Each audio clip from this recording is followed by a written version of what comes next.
Hello to all students. अभी हम मगध साम्राज्य के बारे में देखते हैं। यहाँ की जो भौगोलिक स्थिति है उसके बारे में देखते हैं कि मगध जो है वह सबसे पहले तो इसका उल्लेख जो मिलता है वो अथर्ववेद में मिलता है। और यह जो राज्य है वो दक्षिण बिहार यानी कि वर्तमान जो पटना और गया है उसमें विस्तृत मिलता था। और इस महाजनपद के उत्तर में गंगा नदी, पश्चिम में सोम नदी और पूर्व में चंपा नदी प्रवाहित होती थी।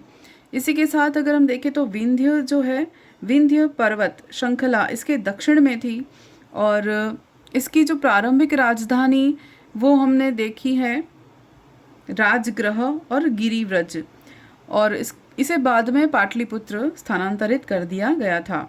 तो महाभारत के अनुसार हम देखें तो प्रारंभिक शासक जो बृहद्रथ थे उन्होंने यहाँ पर बृहद्रथ वंश की स्थापना की। और लेकिन यह जो है प्रमुखता में कब आया? बिंबिसार और अजातशत्रु के काल में यह प्रमुखता में आया। तो मगध में क्या था? व्यापार और कृषि बहुत अच्छे से फल फूल रही थी। और मगध में जो सेना देखी जाती है वो चार भुजाएं कहते हैं उन्हें, चतुरंगा, जैसे पैदल सेना प्रमुख थी, रथ सेना, घुड़सवार सेना और गज सेना प्रमुख थी। उसके बाद नेक्स्ट हम देखते हैं मगध की आर्थिक स्थिति के बारे में। तो यहाँ लोहे का जो बड़े पैमाने पर उपयोग किया जाता था क्योंकि यहाँ पर लोहे की प्रचुरता थी इस काल में, इसलिए लोहे के उपकरण का प्रयोग किया जाता था, जिसके कारण कृषि में भी बहुत विकास हुआ। और यहाँ जो भूमि थी वहाँ पर भूमि पर निजी और राज्य का निजी स्वामित्व भी बहुत देखा गया और राज्य का स्वामित्व भी था। और उद्योग और शिल्प का विकास भी बहुत हुआ क्योंकि लोहे की प्रचुरता थी। फिर श्रेणी हम देखें तो किस श्रेणी का था? गिल्ड या कॉरपोरेशन श्रेणी का था। फिर मृतपात्र देखें तो पूर्वी क्षेत्र में काले लाल रंग के मृतपात्र और उत्तरी काले मार्जित मृतपात्र मिले थे। पश्चिमी क्षेत्र में हमें काले और लाल रंग के मृतपात्र मिले जिन पर धूसर रंग से चित्रांकन किया हुआ था। फिर मगध के उदय के कारण देखते हैं कि क्या रीज़न था कि मगध बहुत ही अच्छे से फल फूल रहा था। तो यहाँ पर जो शासक हुए वो कैसे थे? महत्वाकांक्षी और उद्यमी थे। यानी कि बिंबिसार है, अजातशत्रु है, महापद्मनंद है, ये सारे के सारे जो शासक हुए बहुत ही महत्वाकांक्षी और उद्यमी शासक थे। और इनकी भूगोल स्थिति भी अच्छी थी, भौगोलिक स्थिति भी अच्छी थी। जो कि राजगीर हम कहते हैं, यहाँ 5 पहाड़ियों की श्रृंखला से घिरा हुआ होता है, इसलिए राजगीर जो थी वो 5 पहाड़ियों से की श्रृंखला से घिरा हुआ था जो कि दूरमेद था। तो भौगोलिक स्थिति के कारण भी ये अभेद्य था। फिर हम देखते हैं कि उपजाऊ भूमि थी यहाँ पर। इसके पहले पाटलिपुत्र हम देखते हैं। पाटलिपुत्र जो कि गंगा और गंडक और सोन नदी के संगम पर था। और इन नदियों के मार्ग का उपयोग भी यहाँ की सेना क्या करती थी? सभी दिशाओं में जाने के लिए, आगे बढ़ने के लिए करती थी। तो ये भौगोलिक स्थिति के कारण भी इसका उदय हुआ। फिर उपजाऊ भूमि थी यहाँ की, यहाँ अत्यधिक कृषि गतिविधियों के कारण यह कैसा हुआ? आत्मनिर्भर बना। और कृषि के लिए जो उपयुक्त वातावरण जो होना चाहिए वो यहाँ पर था। जैसे कि भारी वर्षा थी जिसके कारण सिंचाई के लिए किसी के ऊपर निर्भरता नहीं रखनी पड़ती थी। फिर हम देखते हैं कच्चा माल। गंगा नदी के मैदान में लकड़ी की उपलब्धता, जिससे कि नदी परिवहन के लिए यहाँ नाव का निर्माण किया जाता था। और व्यापार और रक्षा के लिए यहाँ आसान परिवहन थे। और अब यानी कि नाव के द्वारा व्यापार किया जा सकता था। और अपनी सेना को हथियारों से सुसज्जित करने के लिए यहाँ पर उपलब्धता अच्छी थी हथियारों की, धातु की। फिर नगरों का जो उदय है और धातु मुद्रा का प्रयोग, यहाँ पर हम देखते हैं कि जो मगध है वो गंगा के मैदानों में सबसे अधिक विकसित था। और उत्तर पूर्वी भारत के साथ व्यापार और वाणिज्य में वृद्धि हुई। मगध राज्य ने वस्तुओं की बिक्री पर कर लगाया और धन एकत्र किया। और यहाँ की जो राज्य है, यह राज्य आसानी से करों को इकट्ठा करने के लिए धातु मुद्रा का उपयोग करता था। और फिर देखते हैं बड़ी सेना। यहाँ नंद के पास 200,000 पैदल सेना थी, 60,000 घुड़सवार थे और 6,000 युद्ध हाथी थे। फिर युद्ध हाथियों का प्रयोग करने वाले प्रथम शासक थे वो पूर्वी भाग से आए थे। फिर हम समाज देखते हैं कि यहाँ जो समाज था वो किरातों का समाज था, यानी जो नेपाल के वासी हैं। और जो मगधों का विकास यहाँ पर हुआ। यहाँ वैदिक लोगों के साथ एक सुखद जातीय मिश्रण प्राप्त हुआ। और जो वैदिक प्रभाव वाले पूर्व राज्यों की तुलना में यहाँ आसानी से विस्तार किया जा सका, यानी सामाजिक व्यवस्था भी बहुत अच्छी थी।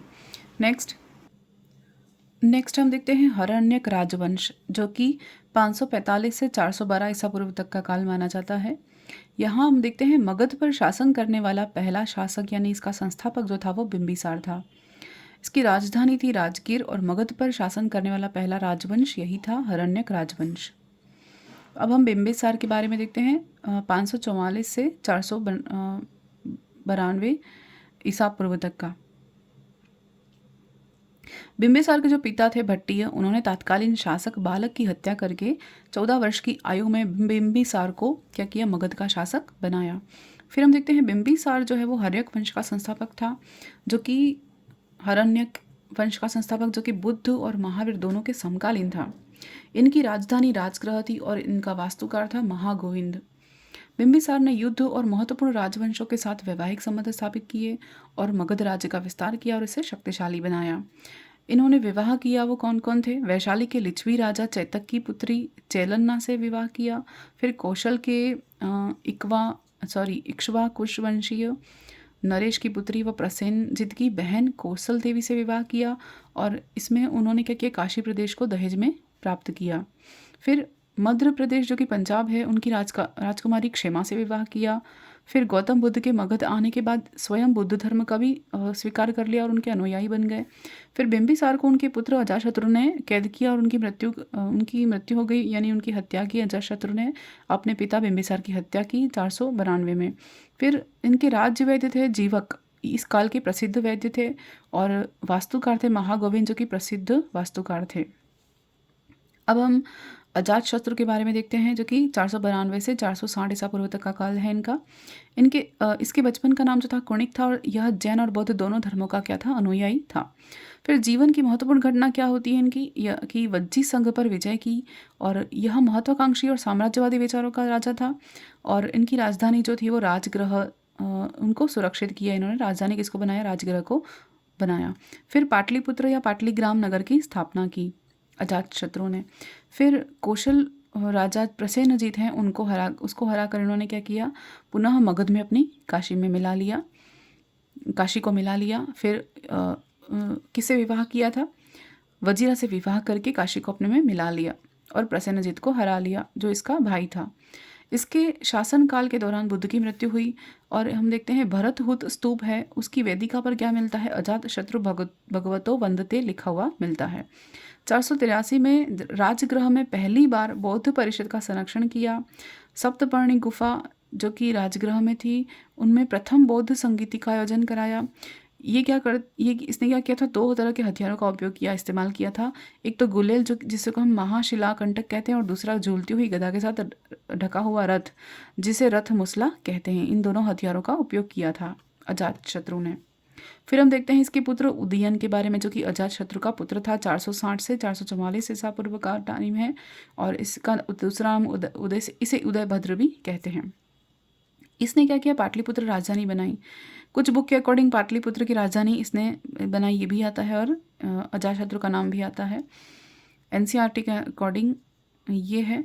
पटना और सोन नदी के संगम पर हम इस किले का निर्माण कराया, इसने एक किला बनवाया, और ये अजातशत्रु का पुत्र था। इसके जो उत्तराधिकारी हैं उनका नाम है अनिरुद्ध नागदासक मुंडा। इसके क्या थे, उदयीन के उत्तराधिकारी थे। नेक्स्ट हम देखते हैं, अब है शिशुनाग। 412 से 394 का काल है। शिशुनाग वंश की नींव रखी शिशुनाग ने। हर्यंक वंश के अंतिम शासक थे, और नाग दशक के शासनकाल में शिशुनाग एक क्या था, अमात्य और बनारस का गवर्नर था। मगध की राजधानी पुनः गिरिव्रज बनाई इन्होंने, और वैशाली को दूसरी राजधानी बनाया। इसने अवंती को विजित किया और मगध में मिलाया शिशुनाग ने। इसके बाद आता है कालाशोक। कालाशोक जो है वो शिशुनाग का पुत्र था। कालाशोक जो मगध का शासक था और पुराणों में से काकवर्ण भी कहा गया है। वैशाली के स्थान पर पाटलिपुत्र को पुनः अपनी राजधानी बनाया इसने, और 383 में वैशाली में द्वितीय बौद्ध संगीति का आयोजन कराया। इसके बाद यहाँ तक तो हर्यक वंश का अंतिम आ जाता है। अब नया वंश आता है नंद राजवंश, जो जिसका काल है 345 से 321 ईसा पूर्व पहला गैर क्षत्रिय राजवंश कौन सा माना जाता है? नंद राजवंश माना जाता है। मगध के शक्तिशाली शासकों ने 200,000 पैदल सेना, 60,000 घुड़सवार सेना और 3 से 6,000 हाथी सेना को पोषित किया था इन्होंने, मगध के शक्तिशाली शासकों ने, यानी इनके पहले वाले में। लेकिन इनके बाद कौन है? नंद राजवंश आए, जो कि पहले गैर क्षत्रिय राजवंश थे। इनके संस्थापक जो थे वो महापद्मनंद थे। इन्होंने शिशुनाग शासक का वध किया, किसका वध किया? कालाशोक का वध किया और नंदवंश की नींव रखी। तो हम इसके पहले शासक के बारे में देखते हैं, महापद्मनंद, जिसे हम उग्रसेन भी कहते हैं। ये जो थे वो नंदवंश का प्रथम संस्थापक था और शिशुनाग वंश का इन्होंने अंत किया और इसकी राजधानी पाटलिपुत्र थी। पुराणों में इन्हें एक राट कहते हैं और दूसरा सर्व क्षंत्रांटक भी कहते हैं और उग्रसेन भी कहते हैं। इसने क्या किया था? पूरे उत्तर भारत पर अपना अधिकार कर लिया था। इक्ष्वाकु, पांचाल, कौरव, अश्मक, शूरसेन, इन सभी जो जनपद थे, महाजनपद थे, उन सभी पर इन्होंने क्या किया? विजय प्राप्त की थी। यह एक प्रभावी कराधान प्रणाली बनाए रखी थी। एक प्रणाली चलती है, एक प्रणाली को इन्होंने बनाए रखा, प्रभावी कराधान प्रणाली।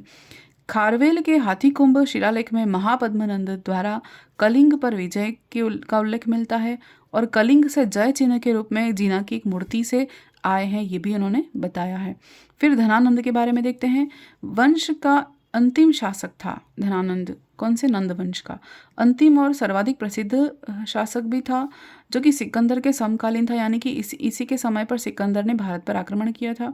यूनानी लेखकों के अनुसार इसे क्या कहा जाता है? अग्रभोज भी कहा जाता है। और पाणिनि के अनुसार इसे क्या कहा जाता है?